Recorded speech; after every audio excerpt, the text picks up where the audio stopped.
Hello.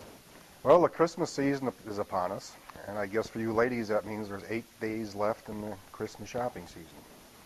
For you guys, on the other hand, that means it's 6 days until the shopping season begins. The Christmas season is a time for peace and goodwill among us all.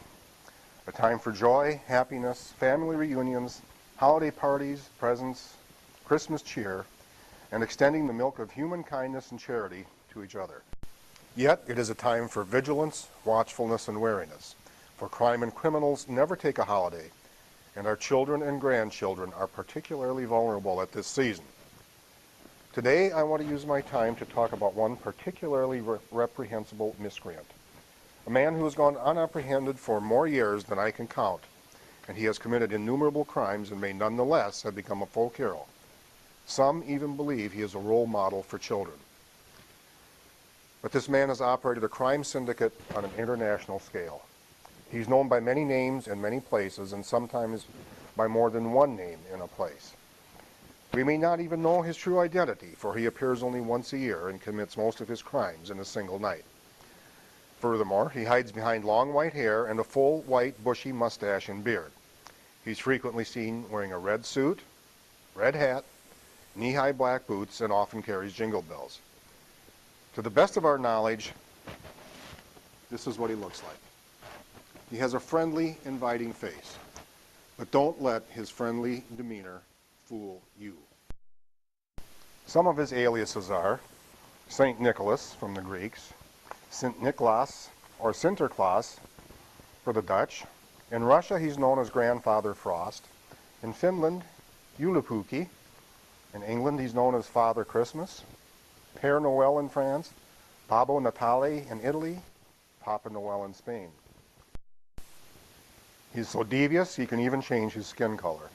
For in Morocco, he's known as Black Peter. In Norway, he's known as Julenissen. Here, in the United States, he's known as Santa Claus.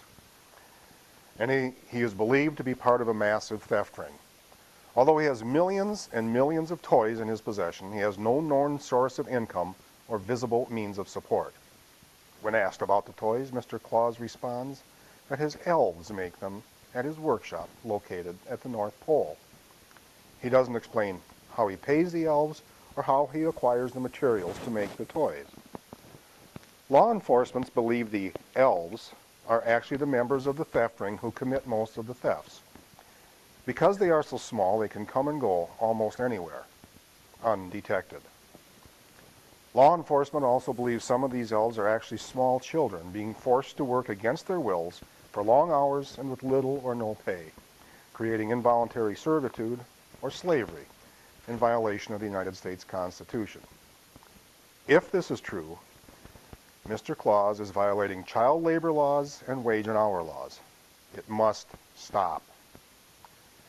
The Immigration and Naturalization Service also has many questions for Mr. Claus.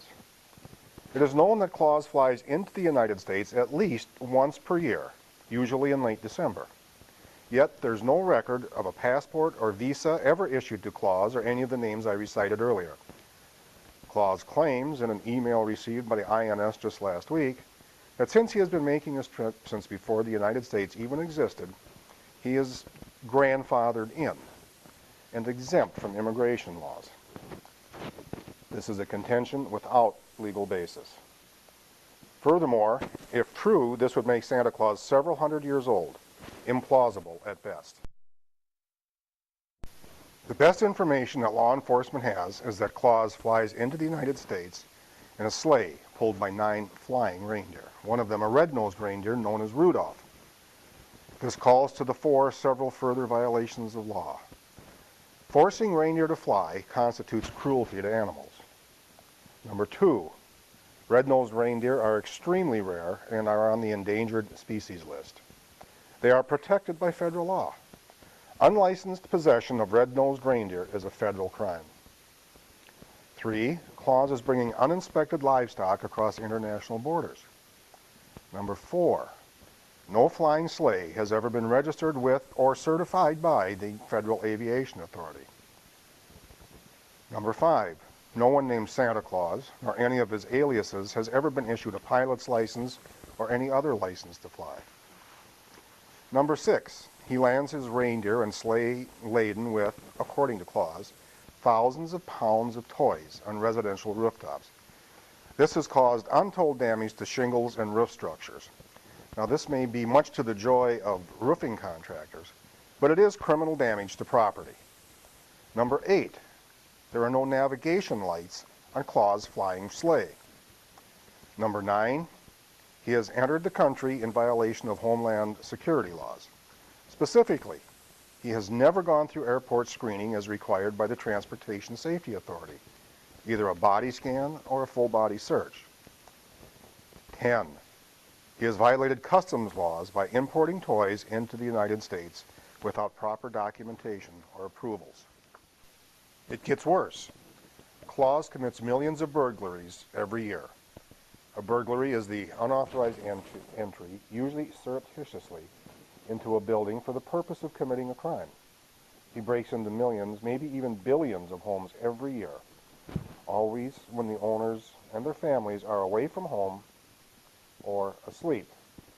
Although only 5 foot 10 inches tall and weighing in excess of 300 pounds, he claims to enter by way of the chimney and professes that he enters for the purpose of leaving Christmas presents under Christmas trees. This despite the fact that thousands of gallons of milk and millions of cookies are reported missing every December 25th, a date that always coincides with Claus's flights. Finally, and worst of all, Mr. Santa Claus is a stalker. In December of each year, he lures children onto his lap with the promise of peppermint-flavored candy canes. He has recorded your name and activities and puts your name on one of 2 lists. From these, he decides which homes to burglarize. It has been reported that he sees you when you're sleeping. He knows when you're awake. He knows if you've been bad or good, so be good for goodness sake. It has also been reported that he's making a list, checking it twice, gonna find out who's naughty and nice. Santa Claus is coming to town. He claims to visit only the homes of those on the nice list. He or his minions are watching you all the time. You are never alone. You are being stalked. Protect yourselves. Lubricate your roof. Cover it with used motor oil. Plug your chimney. Build a fire in your fireplace. Keep your milk and cookies in a safe place. Stay home and stay awake all night on December 24th. If you carefully follow all these recommendations, you will be safe and you will truly enjoy the Christmas spirit and have a Merry Christmas. Remember, as Red Green tells us, we're all in this together.